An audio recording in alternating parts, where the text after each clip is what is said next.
be right on it. I'd say they're slightly off it. These are tiny, tiny margins. On then to Q2, race 1. Gaetan Sarrazin on the inside, Ollie O'Donovan, Emmanuel Anne, Oliver Bennett and Herve Napik-Lemonnier. So Ollie and Ollie, the two Ollies, Bennett and O'Donovan, were racing last weekend at British Rallycross. In fact, Bank Holiday Monday, that's a Monday which we have off in the UK in August. A few of those through the year, national holidays around the world, we take the opportunity to do Rallycross, which is what you should do with a bank holiday. It's an extra day of weekend. It's the perfect time to do Rallycross. Me and Dan Rook did some Rallycross. We didn't jump any starts, Dan, but unfortunately Sarrazin has jumped on this time, so that's penalty joker for him. Yeah, that's not going to be ideal. You know, he's already on the, a bit further down in the standings, and now 2 joker laps to do. Obviously, it's one of the better circuits if you have to jump the start to do it on, because of such a short joker time, but it's still not going to be perfect. We used to see drivers here guessing the lights, and they figured out that, in fact, the drivers could see the guy who was pressing the button for the start in the control tower, which is just off to the side of Sarrazin. So where Sarrazin is sitting, if you imagine sitting in the car just to his right there, that white building with Loiac written on, they reckon they could see the starter. Anyway, the World Championship now has its own start light system, and it's all randomised by computer, so it's impossible to guess the lights. But because of what Dan Rook was saying here, you could risk it or have a look and see if you could figure out when the bloke was pressing the button, because the joker lap is so short, it's not that much of a penalty. If he does it again, he'll be disqualified. Long old hold, this time they're away safely. Reaction times are at the top of your screen there. 0.4 of a second for the top 3, 0.5 for the 2 down. Ollie O'Donovan up the inside in turn 1, and it's Ollie Bennett, though, who leads. So the Brit and the Irishman heading down towards turn 2. Really elbows out stuff there for Ollie Bennett. He didn't quite get the best of starts. He was further back out of the 5 drivers, and he muscled his way through. I did actually get a text from him saying he was going to try and go around the outside of Ollie O'Donovan, and he's managed to live up to it. Going around the outside of Ollie O'Donovan is brave, isn't it, basically? Ollie's fast off the start, always. So it is the 2 Ollies leading at the minute. Sarrazin at the back, you can see, has taken 1 joker already. In fact, Sarrazin's got onto the back of this train, so if he's got to do 2 jokers, I think having already caught up to Emmanuel Anne in front, unless Anne goes joker this time, I suspect Sarrazin might go again, because he's got nothing to lose, really. 2 jokers, he knows it's game over, but Emmanuel Anne locks a wheel a long way into that hairpin, and he does go joker. Yeah, so he's freed up Sarrazin now, and he can try and bring down the gap to Lemonnier. Obviously, he still has 1 more joker to do, but like you said, he caught back up to the train of cars, so he's looking like he could be making up a few places here if he gets his head down.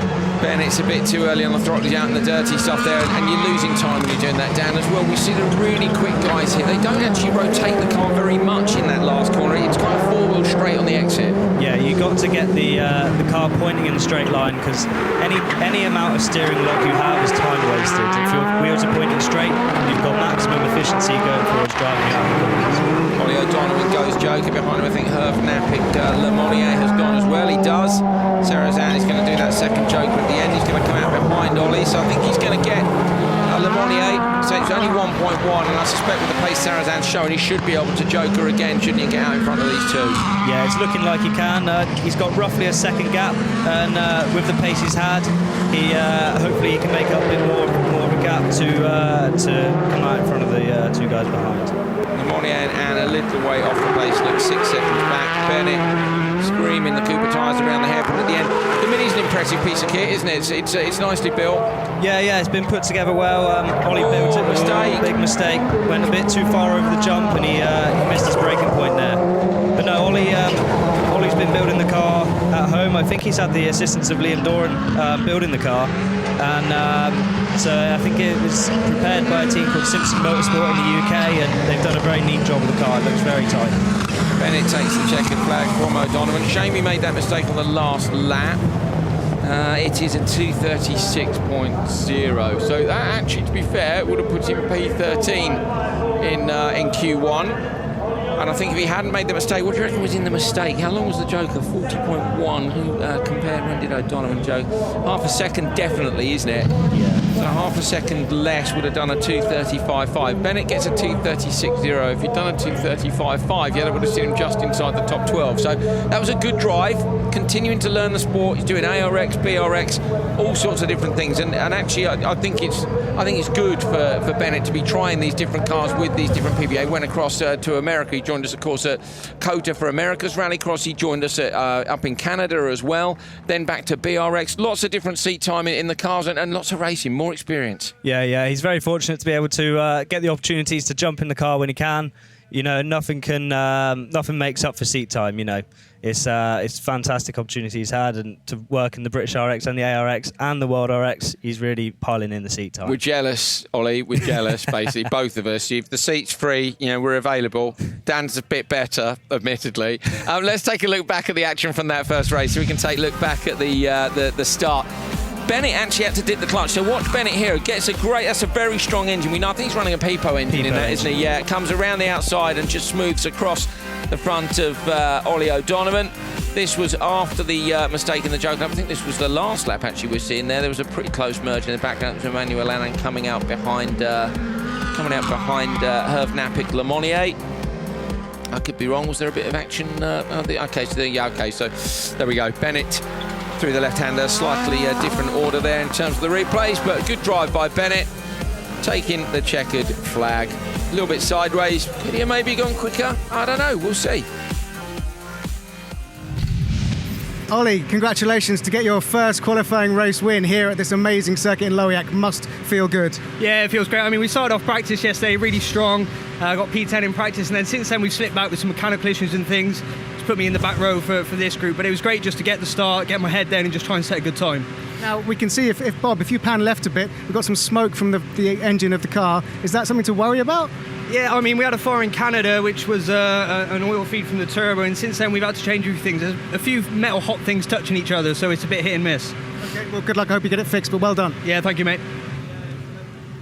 He's pretty relaxed about that. He's nothing to worry about. Well, he had a fire in Canada, a few hot things touching each other. So, Ollie with a bit of work to do to get a perfect run in. For the sounds of things, there's a bit of work that he'd like to do underneath the bonnet. But a good drive, and I say, would have seen him top 12 in Q1 without the little mistake in the Joker. So, go on, Ollie. Let's see what you can do in the next one. Okay, Timo Scheider on the inside for All In Cool in this one in the Seat Ibiza. Davy Genet, of course, a winner with Peugeot before, and in a Peugeot this time too. Topi Heikkinen, Tommy Rustad and Robin Larsen. It was Heikkinen and Larsen who went door to door 4 or 5 times on the previous run. Will they come together again on this one?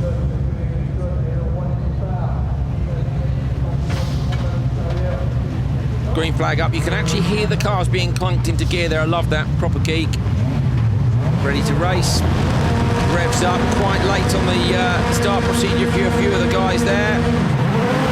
Heikkinen gets away properly this time. Last time he had to dip the clutch. He's got Scheider and Genet inside him. Genet has to drop in. Heikkinen's going to try and go around the outside of Timo Rustad. Right up underneath the rear. But 5 cars in a line. Scheider leading from Heikkinen all the way down. That was really clean. Yeah, it was a very clean start. Larsen didn't quite get the jump he wanted. I think he maybe chose the wrong revs. So he's got some work to do now to pick it back up and catch up with the guys. Looking at Larsen behind Genet there, to me, Larsen was planning to joker on lap 1, and as soon as he saw Genet go, he changed his mind. But you do lose a bit of time when you do that. Yeah, he may have lost a tenth or 2, and unfortunately, he's now got Genet. He's already going to be breathing down on his neck. He's probably going to call in the joker next round. Try and protect from Genet behind him. Well, the thing is here, you make a mistake of a 10th here like he did. Oh, Rustad's so sideways in turn 2. Because the joker is so short, that 10th actually really cost you. And you have to anchor up so hard, don't you, to get into the joker. So if you change your mind at some circuits, you don't really lose any time. But here, if you've anchored up to turn into the joker, you're going to lose a lot. Yeah, so we've seen Larsen now go in, and it's going to be close on the merge. It looked like there's roughly a second between them, and looks like Larsen does it in a very clean joker lap, I'd say. Very close on the way in. Tidy then from Larsen. Rustad is sideways up underneath the rear wing of Heikkinen. Scheider is checking out a little bit out front. 1.8 is the gap from Timo now, and I imagine he'll stay out there and joker on the last lap. Yeah, he's not got any pressure from behind, so he can just take his own lines now. And, has he gone early? I spun it. Just as we were saying, Rustad on the inside, I thought, with the amount of tyre noise I heard, I thought he was maybe trying to rotate the car on the handbrake to get into the joker lap. But Scheider has spun it. Genet up the inside of Larsen. The crowd really like that. Davy Genet trying to get in front of Hakkinen. Hakkinen has jokered, and that carnage in the background there, we didn't really see with Scheider what happened. I wonder if it's broken down because the car sat there now. Yeah, I could see the rear wheels lock up on the way in. I thought maybe just nip the handbrake, but he hasn't seemed to have got going. So it was too much rotation, wasn't it, on the way in, which we didn't see it. I'd say I thought he was going to go joker. Yeah, it looked that way. Hopefully now he's not going to be blocking the line. Hopefully, no, he's not. He is. Oh, Genet up the inside. So Genet goes up the inside over the curbs. There's a penalty in theory for hitting the markers, but I'm certain that the stewards won't penalise him for that because he was avoiding Scheider's stricken car.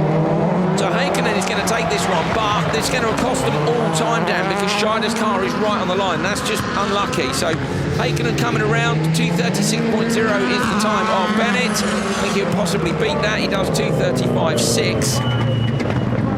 But he was half a second slower, Hakkinen was, on that last lap than he was on the previous one. So definitely cost him half a second, maybe down at the hairpin. And a shame for Scheider because he was clearly leading. Look, in fact, Scheider had banged in 2:36 second laps. So Kristoffersen, okay, wow.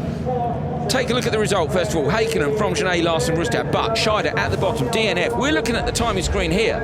He'd done a 36.4 and a 36.6. I've scribbled in my terrible handwriting up on my notes here. JK's best lap was 36.3 in the previous session. Now, we know the track's got a little bit quicker, but to do 2:36 second laps, we said it was a strong run. He was looking a long way out in front, and then he's had that problem. So it's a bit of a shame because, you know, we could have seen a real storming run there from Scheider. Yeah, a bit of a disaster. You know, he's a podium finisher last year. We know Scheider's a very, very good driver. So, you know, it is a massive shame for him to have had that problem. Let's see if we can figure it out. So he got a good start. Genet was sensible there and dropped out. So they were all very sensible through turns 1 and 2. Hakkinen dropping in, look.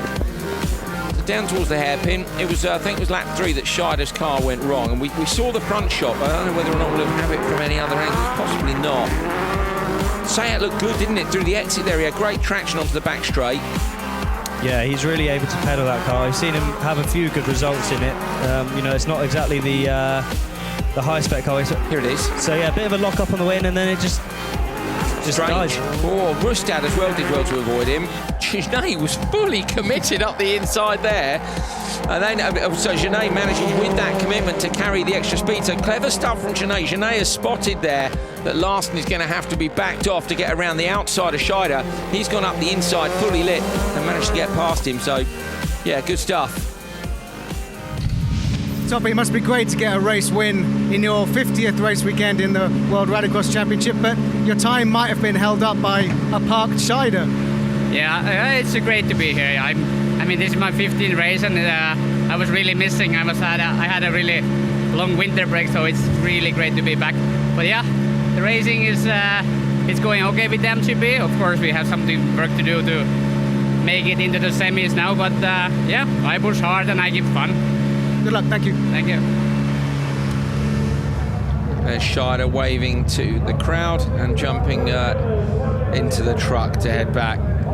But you don't really ideally want to be coming back to the paddock it's always bad when you come back on a flatbed, isn't it, or a rope. So he's come back to the paddock in the truck. What was Scheider's pace? Would it have been? I mean, it might have been super quick. We know that car. They're still developing the car. All Inkle are developing it. I think Munich has had a better car than Scheider at previous events this year. So, I'm gutted. Yeah, would have been interesting to see what he had done. You know, and it's good to see Scheider still waving to the crowd out there. Yeah, he's such a nice bloke. Yeah, Scheider. He is. Always smiling. He likes his rallycross, not doing as much rallycross as he was before because he was a full-timer, and now he's just doing a few bits here and there. So, OK, Neil Cole has got Davy Genet with him. So the Frenchman who's won races for Peugeot Sport in the past is catching up with our legend Neil Cole down the paddock now. Yeah, Davy, it's good to see another familiar face. We just spoke to Toppy, and now you look like you enjoyed that race, a nice overtake.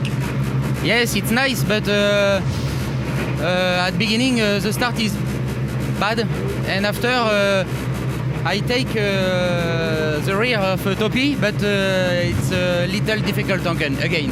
Are you enjoying it being at home, a home race? Yeah, yes, I continue during the weekend. I hope the time by lap progress by lap by lap. Merci, bon courage. Thank you. Genet, hoping to improve his lap times through the weekend. So I think kind of admitting he's not necessarily thinking he's going to make it through to the semi-finals, but enjoying racing here. Lovely to see Toppy back as well. You know, he's having a good time, smile on his face. Same for Scheider. And we've got another returnee in Andrew Jordan in this one. So let's take a look at the grid. Timazyanov on the inside, 11th. Andrew Jordan, 12th. Kevin Eriksson, 13th. Shisharit, 14th. And Demoustier, 15th. So these guys are just either side of the cut-off point at the minute. AJ is just in. Timmer is looking a little bit more comfortable. Kevin Eriksson said he'd got a bad draw in Q1 and was looking to move up. But we know that Shisharit's machine has got a lot of pace thanks to the performance of Doran in Q1.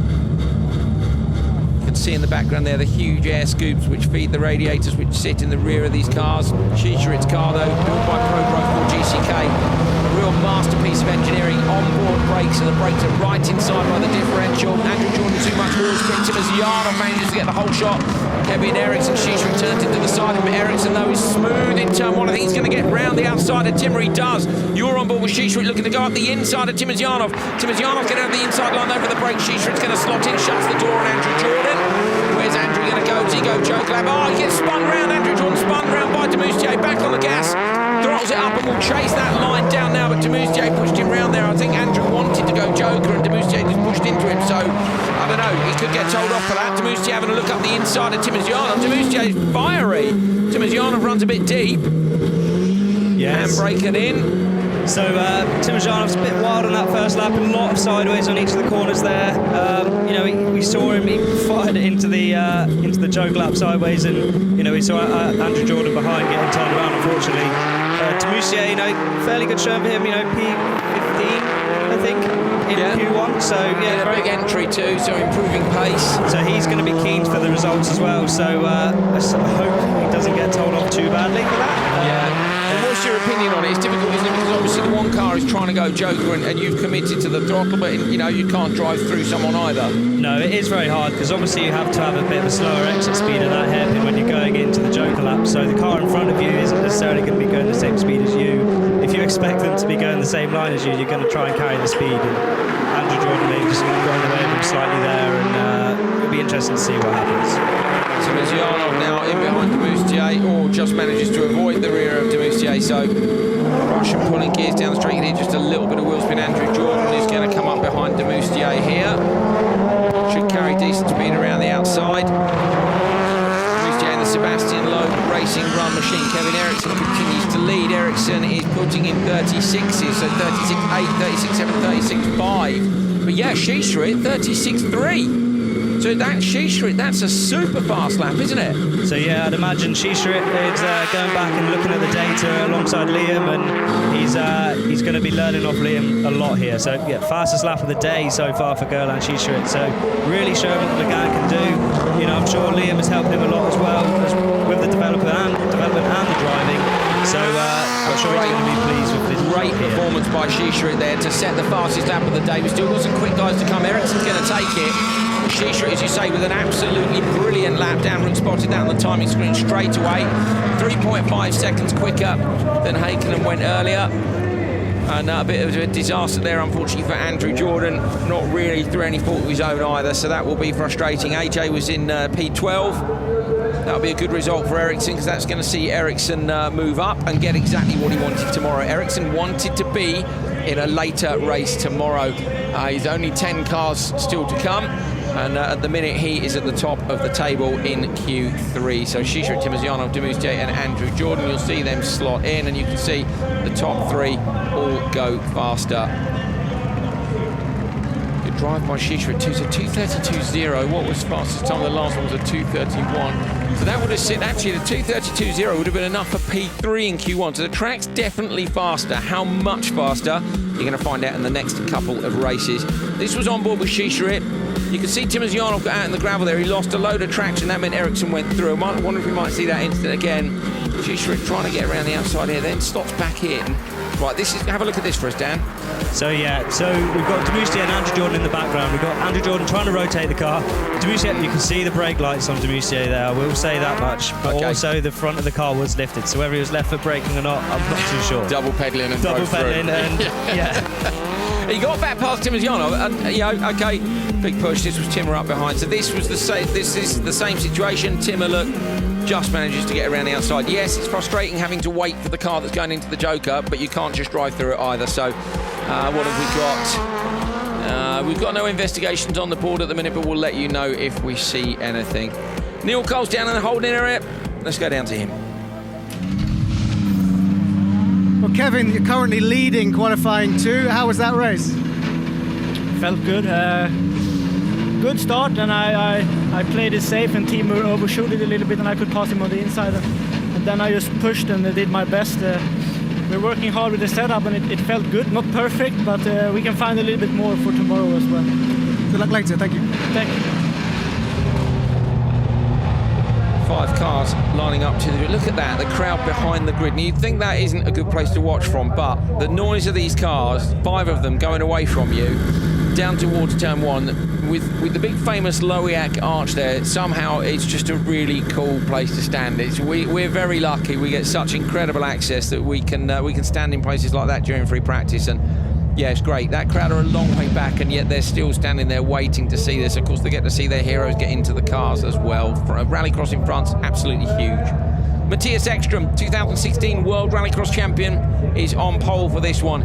Next to him, Kevin Hansen. Liam Doran, who was so fast. We've just seen Shisharik do the fastest lap of the day. What can Doran do in the sister car? Niklas Gronholm and Yanis Balmanis. 5 different cars in this one. Audi, Peugeot, Renault, Hyundai and Ford.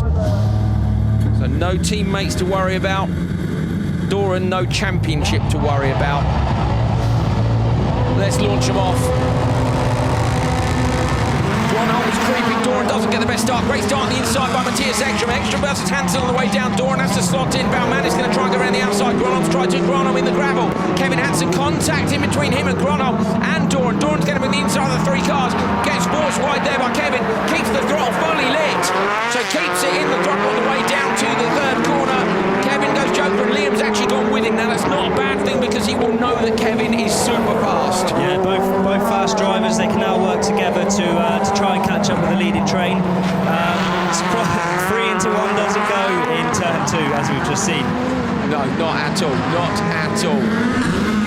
On board with Ekström, and here you get an idea of just how physical these things are to drive. A little bit of handbrake, turns the car in. Looks like he's struggling to get it turned in a little bit there. Yeah, it looked like he had 2 hands on both sides of the steering wheel, which isn't obviously the ideal option. You want to sort of be at a quarter to 3 position at most times. So really working the steering wheel and the handbrake as well to get the car around the track. Almost makes you wonder if he's got a power steering issue. Either that, or they've just got so much grip here that the car is really fighting back. Doran in behind Kevin Hansen still.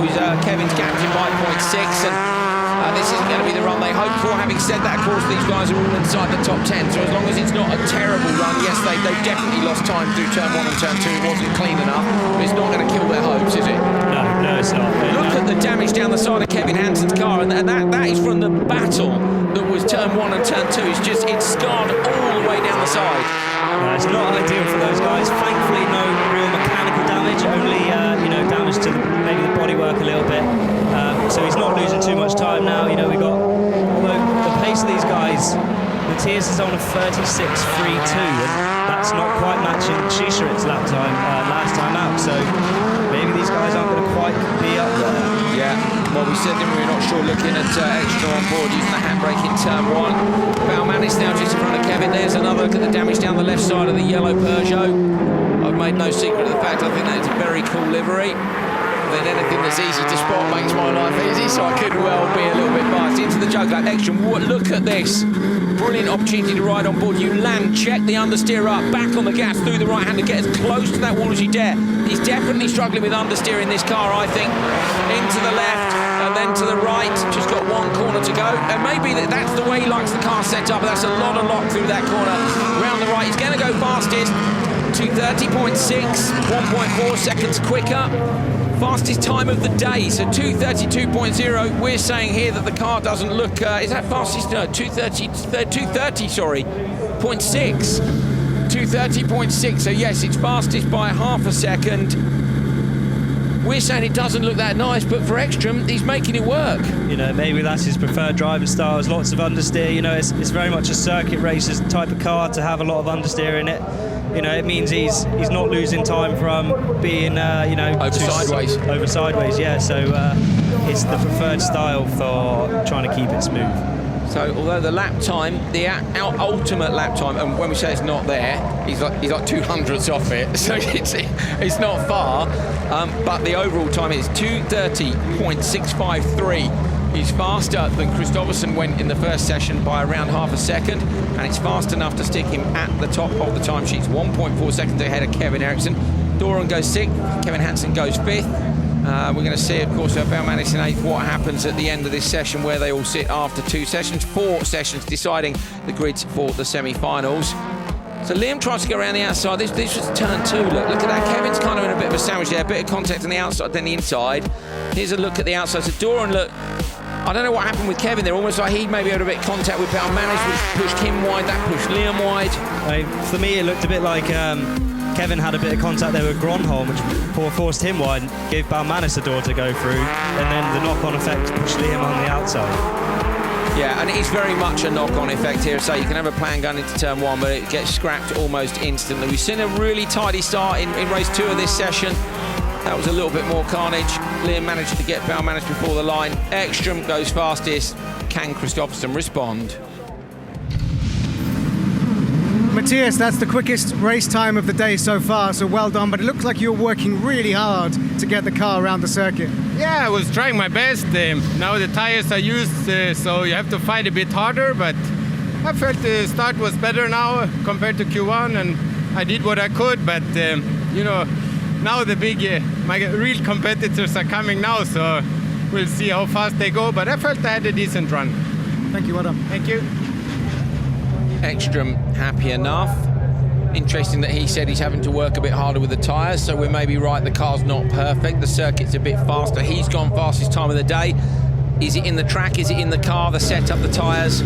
You're about to find out, because 5 of the very best drivers in the World Rallycross Championship are lined up, ready to take part in their final session today. Q3 and Q4 to follow tomorrow before the semis and the finals. So let's take a look at the grid for the final race of Q2. The world champion Johan Kristoffersen, epic performance from him all year, and at the minute he's sitting in the top qualifier spot after just the first session. Backrud was only 8/10 off him. Then it's Solberg, Sebastian Loeb and Timmy Hansen. The teammates Loeb and Hansen on the outside won't do anything stupid, I'm sure, but they could well be affected by what happens on the inside of them. Let's do this. Big gap between Backrud and Solberg. Dan Rook pointing that out in the commentary box. They're sitting off to the side. That's sometimes to find grip in the start box, or maybe to give yourself a bit of space on the way down to turn 1. We'll ask Dan what he thinks about that in just a second. There you go with Loeb, checks the steering, clunks the car into gear, handbrake on. He's starting the start procedure in his head already now. Now it goes for real. Backrud crept like mad. Kristoffersen came off the gas and went back on it again. I thought Backrud was going to jump the start, but he doesn't. He gets the whole shot. 0.2. He's definitely guessed that. You can't react that fast. So Backrud has got lucky at the start there. Kristoffersen thought he'd gone early and has to lift and get back on it. Kristoffersen up the inside of Loeb on the way down to the final corner. Contact between them again. Kristoffersen and Loeb absolutely door to door. Loeb decides to go the other way. Kristoffersen's gone joker on the first lap. Backrud's going to lead this one from Solberg. There's no way Backrud responded in 0.2 of a second. Very, very lucky there. You know, I was sure that the red lights are going to flash for a false start, and just as he creeped that bit further, I think the green light came on. He was able to react. Kristoffersen was distracted by having Backrud moving in the side of his peripheral vision, and I know how distracting that is. And he felt like Backrud had a jump start. He backed out. Lights went green, and so Kristoffersen ends up having a fight with Loeb on the run down towards the end corner. Kristoffersen has joked already. Solberg goes down. That's going to be the cover off his teammate, I think. But Johan might have gone already. Solberg with a huge jump through the joker. Look at this. Masterclass in car control. Well, I think Kristoffersen's got him already. Solberg slides the car wide, almost collects the rear of Johan, but Johan has put in a couple of storming laps there. So Backrud now, does he react and take the joker now to try and cover off Kristoffersen, try and get P1 in this session, maybe take the overnight TQ, or does he hold on and see if he can put the laps in? I think he needs to take advantage of the space he has. You know, even if he does come in front of Kristoffersen, he might have Loeb in the way to block him there. But he does react now. We've got Loeb going in as well, so it'll be interesting to see what happens here. Backrud through. 1.2 back to Kristoffersen, so it's going to be very 1.1 close. the gap. It's going to be super close. Backwards on the inside. Kristoffersen on the outside. Backward runs the Audi wide. Shuts the door. Good spot, Dan. Look about how tight that gap was. Great spot by Backwards spot to send him out. Loeb went into and look at Loeb. Oh, Kristoffersen on the inside. How's he done that? Kristoffersen makes a pass in the last corner. Backwards going to try and respond. Fastest lap of the day. Johan Kristoffersen, absolutely terrible start and fights back in typical world champion style to get to the front of the field. Solberg, and look at Backwards completely crossed up on the brakes. He's definitely locked out there. Lucky not to take Kristoffersen out. Solberg licks up the inside again. You ride on board with Loeb, who's down in P5. Nothing he can do about the trainer cars in front of him. But the world champion who won Q1 had an absolutely terrible start here. Backwards got a rocket ship, but now runs himself a bit wide again. Hansen up the inside of Solberg, contacting the side of Backwards. Kristoffersen takes it from Backwards. Hansen against Solberg and Loeb. What a race to finish the day. Supercar action. Fantastic stuff, but Kristoffersen, what a weapon. Terrible start. Mega Joker in the front. How do you beat him, Dan? How do you beat this man? If I knew that, then I don't think I'd be stood up here either. It's a very fair point, mate. It's a very fair point. Kristoffersen, though, does not take the session. Thanks to all the carnage around him, it is Matthias Ekström who wins Q2. Watch for Kristoffersen here. Look at this. Look at the crowd here. This is how close they get to the drivers. They love it. I love that. I hope you loved it at home. What did you think of that? What do you think about Kristoffersen this weekend? Can anyone beat him? Let us know in the comments. Let us know where you're watching from. Who do you want to win? Who do you think is going to win? And what have you got to do to beat Kristoffersen? Unbelievably, Johan Kristoffersen takes it after a terrible start, but just a brilliant strategy and some hard racing. This guy can race. It's very easy to say, oh, he's got the best car, he's always out front. Look at that, he's raced in both sessions and still been right up there. Backwards there, Timmy Hansen managed to get Solberg right at the end of that race. Sebastian Loeb ends up P5, so a little bit of work, I think, for Peugeot to do. Ekström takes the session. Backwood is in P3, look behind Johan Kristoffersen in P2. Kevin Eriksson, that's a great drive. Gronholm, Timmy Hansen, Solberg and Schischerit are your top 8 for Q2. Let's go and have a catch up with Neil Cole. I'm going to catch my breath. Johan, a big laugh as you come up to the stop line here for scrutineering. How did you do that? You were last off the line. Yeah, I didn't want to gamble on the RPM, but anyway, it was a little bit too low. And from there on, I mean, the car has great pace. Had a bit of a squeeze around the outside in turn 2 with Sebastian. From there on, early joker. Didn't hit the perfect joker, but from there on, the lap time was good and there's not so much dust, so it's not so bad to be behind. Yeah, car felt good from there on, so Andreas did a mistake in the second last lap in the last corner, so it was open door, and from there on tried to make a good lap, but it was not enough for Matthias. Yeah, it's great that you can still fight as well as just being quicker than everyone else. Yeah, I'm not here just to, you know, drive through it. I'm here to race. Well done, thank you. Thank you. Really? Like, really? Gets the RPM wrong, doesn't fluffs the start after Backward clearly jumped it. Well, didn't jump it, because you get 12 centimetres. Backward has crept, hasn't he, Dan? And then the green's gone and he's gone. But Johan loves it too. He's like, yeah, let's have a fight. Like, we really enjoyed it. Yeah, something like that is what really gets the blood pumping. And I know my blood was pumping just watching that. Oh, it's great. That was a great race. That's how we like to do things in the World Rallycross Championship. Kristoffersen is looking really strong. I'd like to see a little bit more pace from the Peugeots. Timmy did well to get Solberg at the end there, but they're not killing it like we thought they would at home. No, unfortunately, they haven't quite got what it is. Maybe they'll find something overnight. We never know. No, okay, well, they'll be looking hard for it. Let's take a look back at the action from that. Replays, we need the whole thing again. So this is off the line. Look how far back Kristoffersen is. Okay, on board with Loeb. Has a look. Little tap from Solberg. Kristoffersen's up the inside of him already. Look, does he get him on the run down to turn 2 or 3? Sorry, I can't remember. So does he manage to get through here? So he was P4. Oh, look, yeah, thanks very much. Now I'm going to head P3, but goes Joker. And that's actually quite clever because he was in the middle of a scrap. Solberg did the Joker, typical Solberg. Yeah, I love watching Solberg through the Joker lap here. He's so committed over the jump, and it takes a lot to get the angle and to get yourself turned into that chicane. But it wasn't enough to get his teammate. So then Johan's in front of him. So this is backward.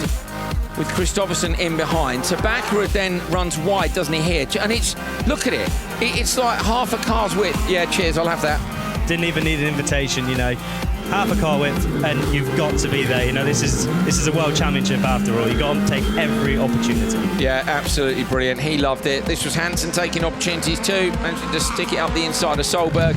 Sebastian Loeb spectating at the rear. Johan Kristoffersson is your overnight top qualifier from Matthias Ekström and Andreas Baccarat. So good pace from the Audis here against the two Volkswagens. Solberg down in P4. Those would be your two front rows, but remember there are 2 sessions still to go. Hansen and Loeb, the two Peugeots, are 5th and 6th. They will be scratching some heads overnight tonight. Gronholm in 7th, Kevin Eriksson in 8th. Eriksson gets his wish of being in a later race tomorrow. Kevin Hansen has dropped down to 9th, so definitely the Peugeot's not on the form they normally are. Doran is in 10th place, just 1 place ahead of his teammate Shisharit. Great drive by Shisharit in that. Timozyanov is clinging on to that final place in the semi-finals. Then it's Balmanis on 65. Have a look below that. Haken and Jordan and Davigenet all on similar pages. Similar scores. Grégoire de Moustier look also. So it's tight between those guys, but only the top 12 are going to go through to the semi-finals at the end of the day. So you've got to get the job done tomorrow. There's a load of guys who are tight on that 12th place. It's not a nice place to be. No, I think we're going to see some proper action going into Q3, Q4 tomorrow. There might be some bumpers flying, let's just say that much. Yeah, okay. Well, looking forward to it. We have got another 2 sessions coming tomorrow, but we're hopefully going to catch up with a few of the drivers tonight as well. So where's Neil? Oh, he's with GCK. So Neil Cole's going to catch up with GCK. Looking forward to hearing Shisharit's thoughts on a brilliant drive. Thanks from me and Dan up here in the commentary box. We'll see you later. Yeah, so I'm here at GCK, who've had a very successful day. This season's not been easy, but you've got both cars into the top 12 overnight. Yeah, it's good. It's good. To be honest, as you said, we have been working really hard. I've been really hard season. It's a brand new year for brand new cars. Everything is new. So we have so much. Yeah, this guy is also new, but I'm super happy he's here because I'm learning so much with him. He's really up to share everything with me. He brings so much on the team, and he's fast. He's super fast. He's one of the fastest guys. So I'm really lucky to have him next to me. Yeah, let's have a quick word, Liam, because I think everyone is speaking about the fact that you're back, and even the other drivers enjoy the fact that you will bring the fight. Yeah, I can't honestly say I expected it. To be honest, I'm going to be quite calm about the situation. Obviously, I'm over the moon, so excited that I've been able to do it, and it's beyond my expectations of what I thought could happen. But I've got it, and it's happening, so I'm not going to let it go by any means. And I'm not going to give it up easy to anyone. But yeah, that race wasn't so good, but at the end of the day, I'm here and I'm fighting, and I didn't expect to be. I thought I could, but maybe not so quickly. So yeah, it's good. Well, in a minute, Gerlan, we're going to look at your last race. But first up, Liam, if you can look at your lightning start from Q1, your race. Obviously, we've got a little bit of breakup on our picture. I haven't actually seen this yet. There we go. Talk us through it, Liam. So race 1, turn 1 of an 18-month break. I don't really remember. Yeah, of course, it worked perfectly. I mean, who better to put the fight to in my very first race back in the sport? Johan Kristoffersson, world champion, undoubtedly the fastest guy at the moment. And so I came in and didn't really worry about that too much and put it straight to him. And I gave it up on turn 3 and let him up the inside of me, but I'm not ashamed of that. At the end of the day, he's fast, and I'm just over the moon that we were able to even take the fight to him in turn 1 and turn 2. And I think that there's no doubt that I'm not going to do any differently to what I used to. I've always had that sort of flair. I'm not scared, really, let's be honest, but it was controlled, and I'm happy, absolutely confident and looking forward to the rest of the weekend. Okay, if we can pass the microphone to Gerlan. By the way, there's not many people in this championship who say, yeah, I let Johan go past me. I thought I'd step out of the way. That doesn't happen very often, so kudos. Now, Gerlan, if the monitor works thoroughly, let's jump on board with you, because at this point, this was the fastest lap of the day. So talk us through this lap, if you can see it. Yeah, the Q2, the Q1, I was a bit upset with myself because I completely missed my start, so I really have to recover and fight as much as possible for Q2. So it was my clear objective to fight as much as possible, and unfortunately I could not win the hit, but the speed was there definitely. So for my confidence is pretty good because I think we still have the 3rd fastest lap of the day. So it's never happened of the season. So clearly the car is coming. Also my confidence is coming, and I have the chance to fight with these guys are really, really fast, are just the best drivers in the world, and just to be able to say, oh, that's the third fastest time of the day, that made my day pretty much, you know. That's good. It's very good, and you know what I can see is already the partnership between you two. You can learn from each other because you know the car, and you know he knows Rallycross for many years. Yeah, I try to give him everything I know from the car, but he's bringing so much from the Rallycross, you know, for his experience. You know, 3 years ago, I was driving myself in the middle of the desert with the big buggy, and so you know I had to learn everything. So everything I can take, I just take it. You know, at the moment I'm trying to learn. I try to learn as fast as possible because the guys are not waiting for me, you know, so that's good. And just quickly, Liam, before we say goodbye to everyone, you've driven a lot of different Rallycross cars in the past. This was launched earlier in the year as like a brand new, breaking all the rules. Your honest opinion after the first day of competition? Fantastic. The best opportunity I've ever had in my entire racing career. Like the chance to drive this car. I'm not going to lie, like there's no way I would have been that fast if it wasn't for this car. Like It's good, it's really good. We found time and improvements in the car already for both me and for Galan, and I think he's gone faster. I've gone faster than I could have imagined, and it's due to the car at the moment, but at the end of the day, someone's got to steer it, so obviously not doing too bad, but the opportunity is as amazing to even give them the chance. So excited to be here, excited to be fighting, and I'm excited not to waste it. Well, I got goosebumps when you said that. So congratulations, félicitations, and bon courage pour demain. That's good luck for tomorrow, Liam. So thank you very much for watching. Wow, it's going to get very, very interesting as we come back tomorrow morning. So make sure you wake nice and early for qualifying 3, and then qualifying 4, and then the semi-finals, and then the finals, all here in amazing, beautiful, sunny northwest France. Thanks to Andrew Coley and Dan Rook and all of the TV and live stream team. We'll see you tomorrow.